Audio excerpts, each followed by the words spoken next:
بدشگونی کالی بلی راستہ کاٹ گئی، یا یہ فلاں نمبر آ گیا، یا یہ ہو گیا، یا یہ نمبر صحیح نہیں آیا، یہ غلط ہو گیا، وہ غلط ہو گیا، پیچھے سے کسی نے بچوں کی امی نے پکار دیا، سنو 10 دفعہ منع کیا پیچھے سے مت ٹوکا کرو، میرا کام خراب ہو جائے گا۔ اس کے ٹوکنے سے کام خراب ہو جائے گا؟ تم نے فجر نہیں پڑھی تمہارا کام خراب نہیں ہوگا، تم نے فجر نہیں پڑھی تمہارا کام خراب نہیں ہوگا۔ اتنا بڑا دھوکہ دے کر رات کو سوئے تھے، صبح اٹھے تھے تو کام خراب نہیں ہوگا، بلی آگے سے نکل کے تو کام خراب ہو جائے گا۔ اپنے کرتوت کو نہیں دیکھتے، کام خراب عموماً ہمارے کرتوتوں سے ہو رہے ہیں۔ اللہ تعالیٰ قرآن پاک میں واضح طور پر فرماتا ہے تم پر جو مصیبت پہنچتی ہے تمہارے ہاتھوں کی کمائی ہے، اور بہت کچھ تو اللہ تعالیٰ معاف فرما دیتا ہے۔ اسلام میں بدشگونی نہیں ہے، یہ یاد رکھیے گا، کوئی بدشگونی اسلام و دین میں نہیں ہے۔ نہ کسی نمبر میں کہتے ہیں جناب یہ 13 نمبر ہے تو یہ بدشگونی ہو گئے، کوئی نمبر بدشگون نہیں ہوتا،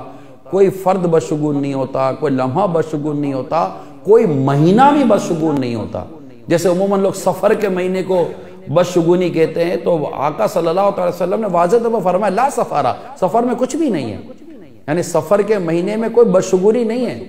اب ہم اپنے گھر میں قرآن پڑھائی نہیں، اپنے گھر میں عبادت کرائی نہیں، ہمارے گھر میں اللہ اور اس کے رسول کا ذکر ہو نہیں، گھر میں ہم نے تصاویر رکھی ہوئی ہیں، بیوی اور شوہر دونوں کی تصویریں لگی ہوئی ہے، تو ماں کی تصویر لگی ہے، تو ابا جان دنیا سے چلے گئے، جیتے جی تو ابا جان کو دیکھنے کی فرصت نہیں تھی، اب مرنے کا ابا جان کا تصویر دیکھیں گے، اور یہ دونوں تصویریں لگانا بھی ناجائز ہیں کہ جاندار کی تصویر لگائیے، گھر میں ویسے رحمت کے فرشتے نہیں آتے۔